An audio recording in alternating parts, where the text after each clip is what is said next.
दी oscillatory universe, इस पूरे कार्यक्रम का उद्देश्य है ब्रह्मांड के दोलन की एक नई तरीके और नई विधि पर है।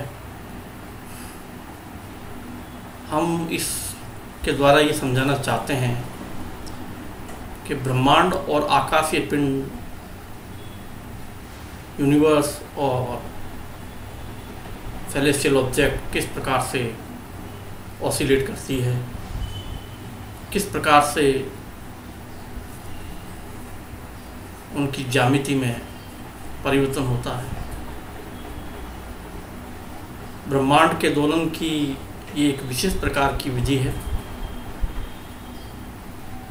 इस विधि से हमें क्या फ़ायदा है? इस दोलनीय प्रकार के ब्रह्मांड और आकाशीय पिंडों में इस प्रकार का दोलन ब्रह्मांड में सभी आकाशीय पिंडों में किस प्रकार से दिखाई देता है, इस पूरे कार्यक्रम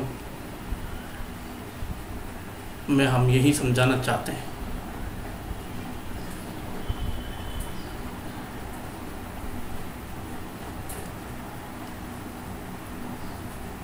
इसके अलावा हम दोलनीय ब्रह्मांड के साथ साथ ये भी कहना चाहते हैं कि there exist a very common geometry in universe. ब्रह्मांड में एक ऐसी ज्यामिति आकृति है जो सर्वव्याप्त है, सभी जगह विद्यमान है। चाहे वो ब्रह्मांड हो, चाहे छोटे से छोटा द्रव्य का छोटे से छोटा कण हो, इस ज्यामिति के नियमों को सभी पालन करते हैं और विज्ञान की प्रत्येक शाखा पर इस कॉमन ज्योमेट्री का, इस सर्वव्यापी ज्यामितीय आकृति का प्रभाव होता है और हर जगह हमें इस ज्यामितीय आकृति के प्रभाव को, हर जगह हम इस ज्यामितीय आकृति के प्रभाव को देख सकते हैं।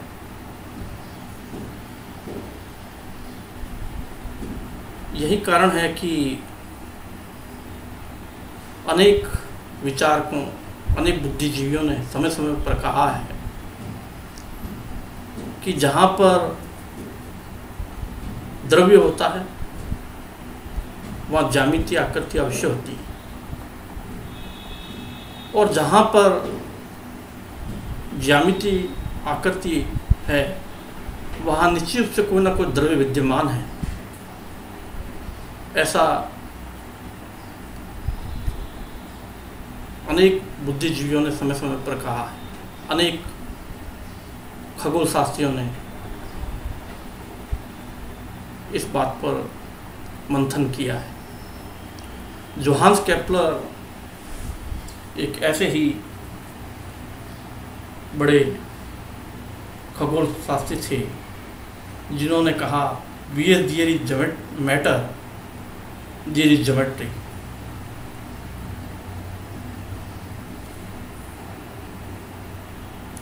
सबसे पहले हम ब्रह्मांड के मूल द्रव्य की बात करते हैं। ब्रह्मांड का मूल द्रव्य क्या है और उसकी क्या ज्यामितीय प्रकृति है, उसका क्या मॉडल है, इस पर हम सबसे पहले कहना चाहेंगे।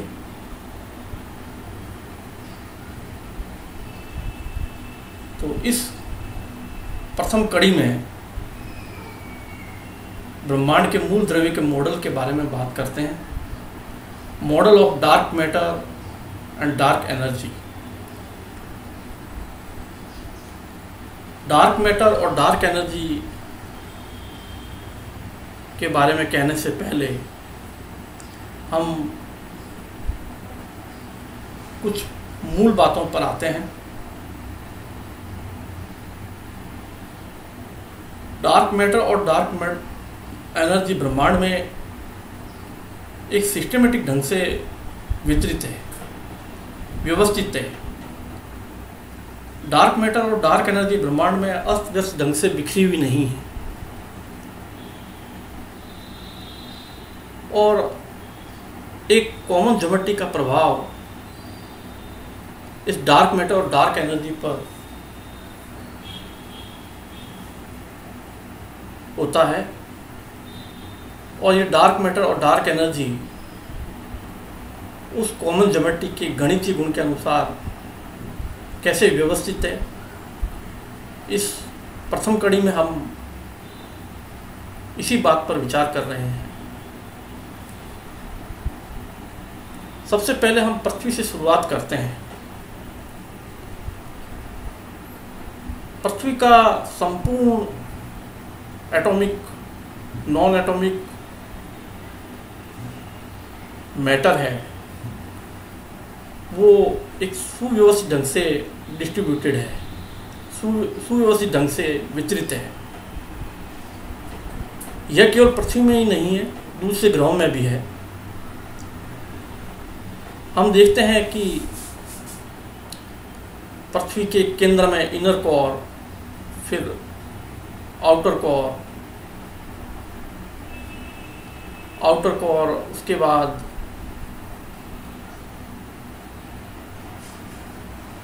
लोअर मेंटल, फिर ट्रांजिशन जोन, फिर अपर मेंटल, फिर क्रस्ट, यानी पृथ्वी लिथोस्फीयर, एक्सोनोस्फीयर, ट्रांजिशन जोन में डिस्ट्रीब्यूटेड है। और ये पृथ्वी की परतें समकेंद्रित परतों की तरह है। इसी प्रकार से पृथ्वी का जितना भी एटमॉस्फेयर है, एटमॉस्फेयर लेयर्स हैं, वो भी एक के ऊपर एक प्याज ओनियन जो होता है, जिसमें उसमें छिलके अलग अलग लेयर्स होती है, इसी प्रकार से पृथ्वी का atmosphere, troposphere, stratosphere, ozone layers, mesosphere, thermosphere, इस प्रकार से अलग अलग लेयर में डिस्ट्रीब्यूटेड है।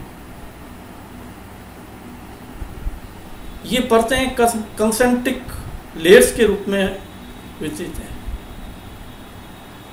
अगर हम पृथ्वी को स्फेरिकल शेप में एवरेज रूप से माने तो ये इस प्रकार से अलग अलग लेयर्स में डिस्ट्रीब्यूटेड है।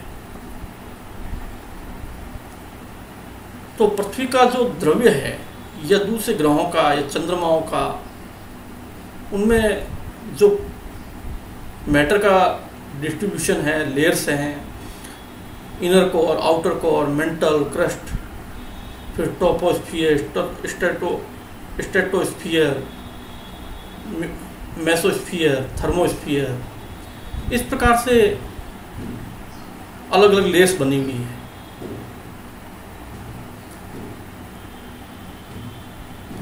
ये लेयर्स केवल मात्र चंद्रमाओं में या ग्रहों में या गैस जिएंट में नहीं है, सूर्य में भी ऐसा ही है, और तारों में भी इसी प्रकार से संपूर्ण पदार्थ, उसका संपूर्ण मैटर जो है लेड स्ट्रक्चर में डिस्ट्रीब्यूटेड है। अगर हम सूर्य के बारे में बात करें तो उसके कोर, फिर रेडिएटिव जोन, फिर कंडक्टिव जोन, फिर फोटोस्फीयर, फिर क्रोमोस्फीयर, फिर कोरोना, ये अलग अलग लेयर में डिस्ट्रीब्यूटेड है। कहने का तात्पर्य यह है कि ब्रह्मांड के चंद्रमा, ग्रहों और इसी प्रकार से सूर्य, तारों में पदार्थ का वितरण या पदार्थ का डिस्ट्रीब्यूशन कंसेंट्रिक लेयर्स के रूप में है। अब ये इस प्रकार जो पदार्थ का वितरण है या डिस्ट्रीब्यूशन है, ये सभी प्रकार के तारों में है, आगे हम बात करते हैं एटॉमिक एनर्जी, एटॉमिक मैटर और एटॉमिक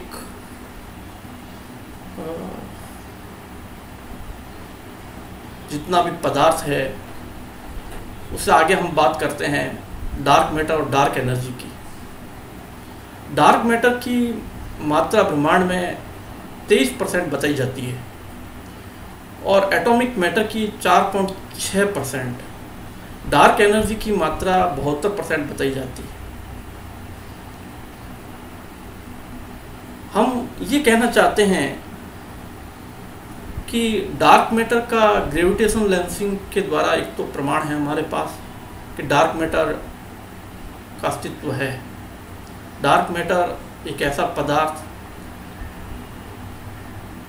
जो परमाणु से भी छोटा, इलेक्ट्रॉन से भी छोटा और क्वार्क ग्लूऑन से भी छोटा पार्टिकल, सबसे माइन्यूट पार्टिकल डार्क मैटर के पार्टिकल जैसा है। अब ये डार्क मैटर का दूसरा प्रमाण और दिया जाता है कि स्पाइरल गैलेक्सी में जो प्रेक्षित और प्रतिपादित, प्रिडिक्टेड और ऑब्जर्व मैटर है, तो गैलेक्सी के अंदर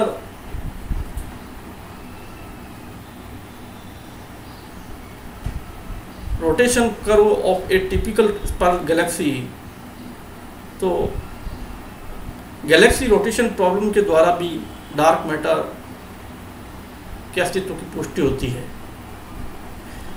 प्रश्न ये है हमारे सामने कि आखिर ये डार्क मैटर और डार्क एनर्जी ब्रह्मांड में किस प्रकार से फैली हुई है, इसका अरेंजमेंट कैसा है, क्या ये अस्त व्यस्त ढंग से बिखरी हुई है या इसकी कोई व्यवस्था है।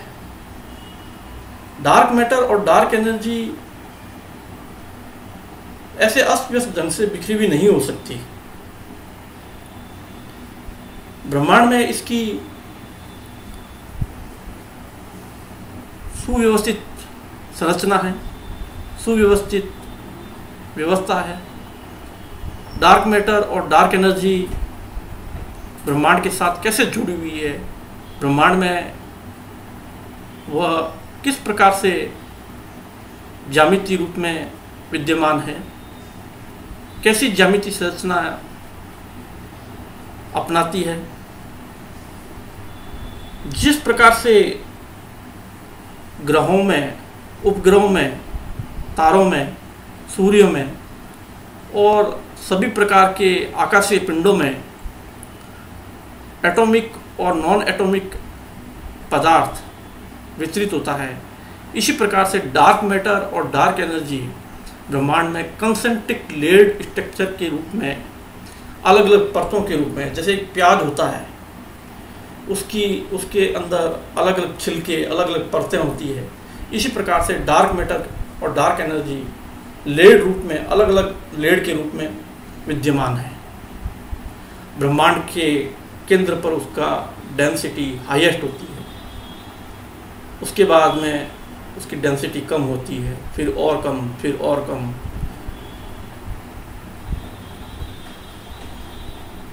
अब ये डार्क मैटर और डार्क एनर्जी आकाशीय पिंडों के साथ में भी जुड़ी होती है। गैलेक्सी के साथ में डार्क मैटर और डार्क एनर्जी जुड़ी होती है, तारों के साथ में, ग्रहों के साथ में, चंद्रमा के साथ में, कॉमेट के साथ में, लेकिन अलग अलग लेयर्ड के रूप में डार्क मैटर और डार्क एनर्जी होती है। इसके पीछे हमारा आधार ये है क्योंकि ब्रह्मांड में पदार्थ का वितरण लेयर्ड रूप में होता है।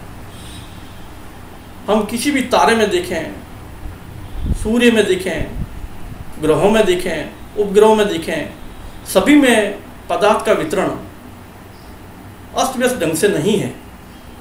एक सुव्यवस्थित लेयर्ड के रूप में पदार्थ उनके साथ जुड़ा है।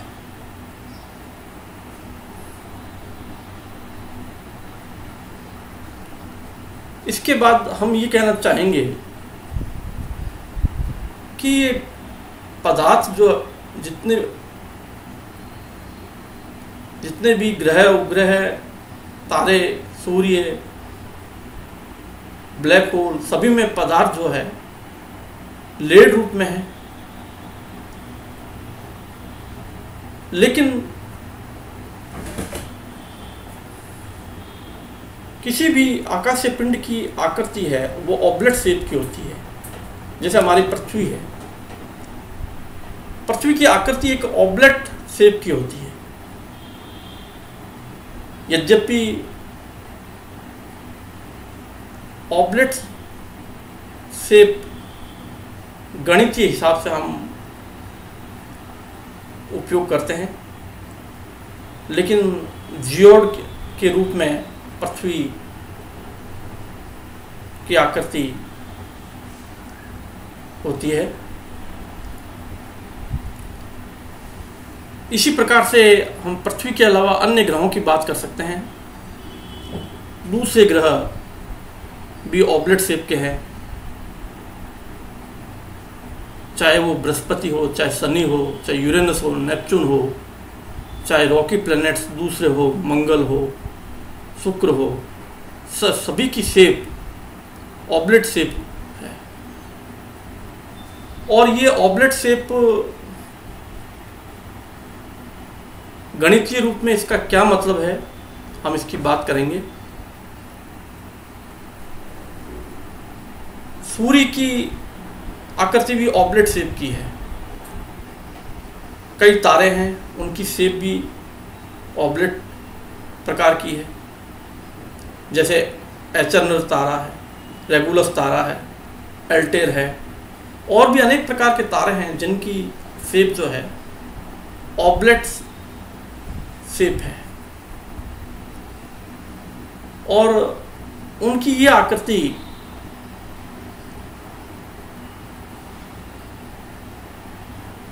एक विशेष बात को इंगित करती है।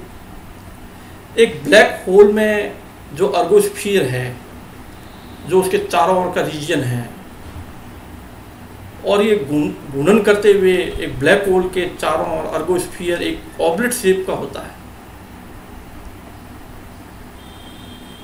और ये ऑब्लेट शेप ब्रह्मांड की एक बहुत ही महत्वपूर्ण आकृति है। प्रश्न ये है कि जब अनेक आकाशीय पिंडों की ऑब्लेट शेप है और मैटर जो है उनमें कंसेंट्रिक लेयर्स के रूप में वितरित है, तो फिर इन आकाशीय पिंडों में ऑब्लेट लेयर्स, ऑब्लेट स्फीरॉइड की शर्तें लागू करें तो जो लेयर्स हैं वो कन्फोकल होनी चाहिए। वो ऑब्लेट नहीं हो सकती, केवल ऑब्लेट नहीं हो सकती, वो अलग अलग प्रकार की कन्फोकल लेयर्स के रूप में है, कंसेंट्रिक लेयर्स नहीं है। ये ऑब्लेट शेप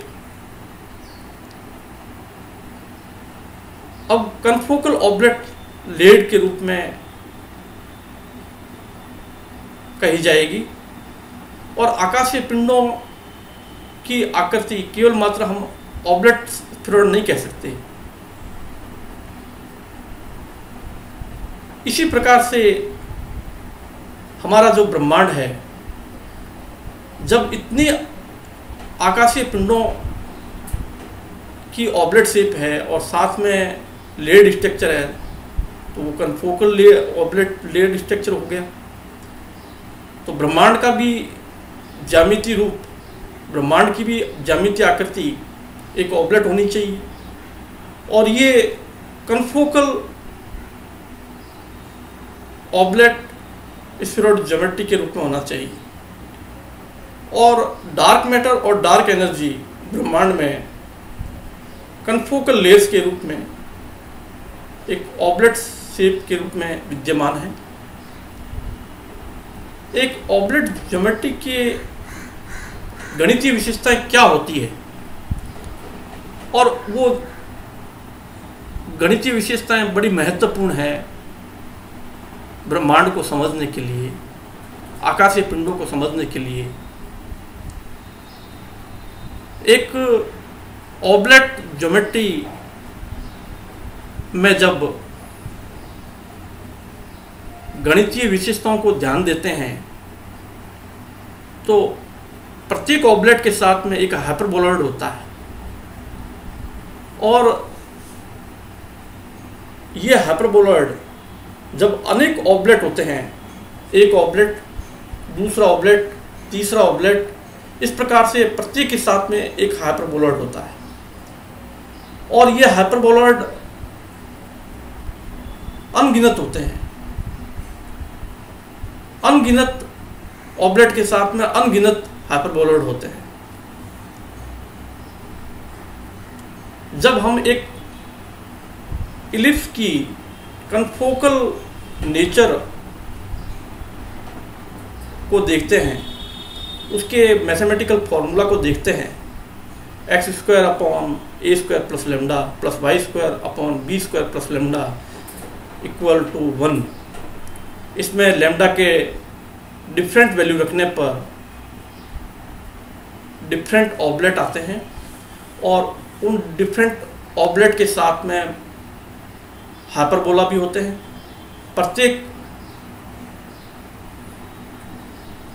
प्रत्येक इलिप्स के साथ में एक हाइपरबोला होता है। इस प्रकार से अनेक इलिप्स के साथ में अनेक हाइपरबोला होते हैं।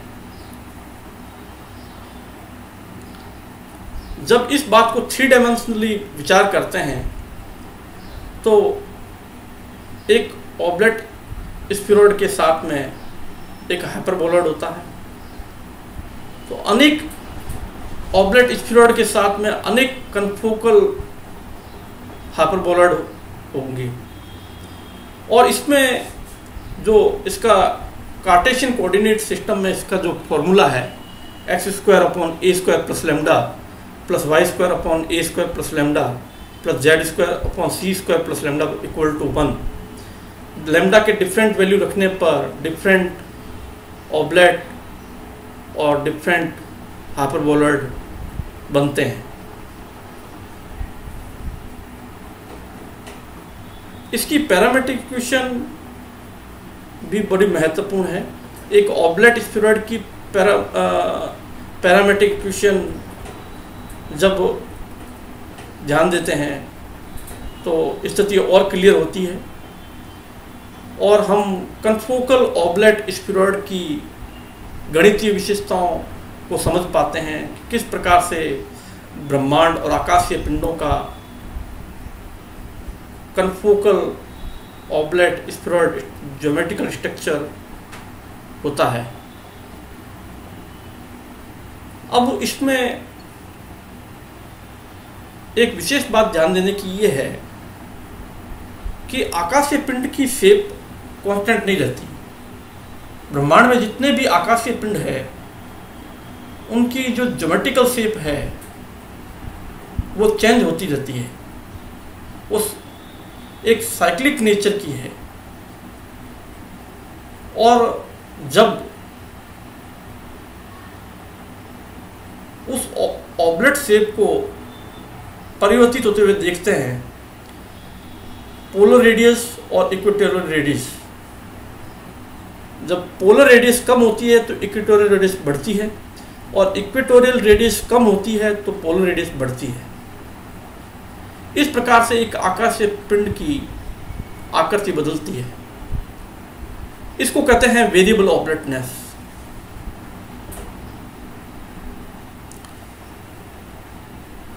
तो ब्रह्मांड में डार्क मैटर और डार्क एनर्जी ऐसे ही बिखरी हुई नहीं है। ये डार्क मैटर और डार्क एनर्जी ब्रह्मांड और आकाशीय पिंडों के साथ में कनफोकल ऑब्लेट स्फीरॉइड की ज्योमेट्रिकल शेप में जुड़ी हुई है। जब हम आकाशीय पिंडों को ध्यान से देखते हैं, उनके जो स्पेस टेलीस्कोप से प्राप्त हुए फोटोग्राफ्स को ध्यान से देखते हैं, उनकी इमेजेस को देखते हैं, तो बड़े आकर्षक परिणाम प्राप्त होते हैं। एक ब्लैक होल की आकृति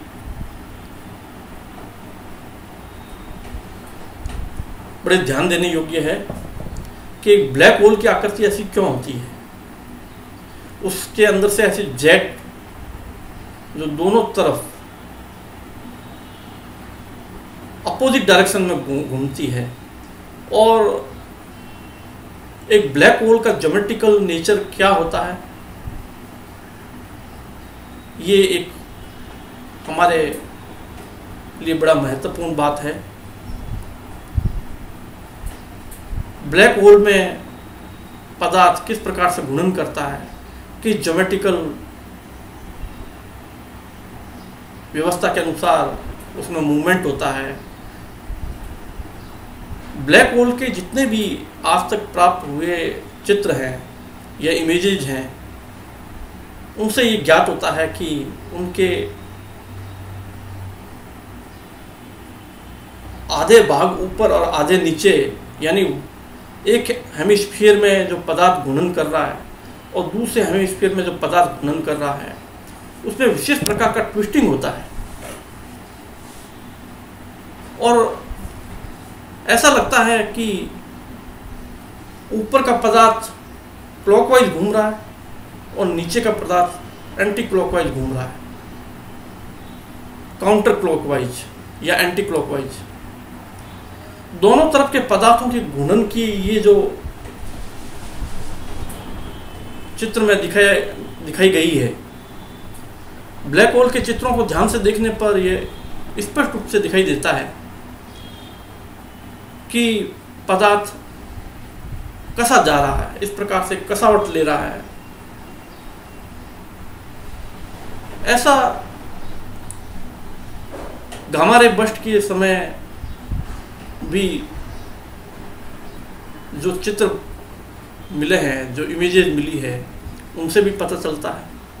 अनेक आकाश गंगाओं की आकृति देखने पर उनके सर्पिल आकृति के पीछे क्या राज है, ऐसा लगता है कि पदार्थ इस प्रकार से उसमें कसा जा रहा है, एक स्प्रिंग की भांति कसा जा रहा है।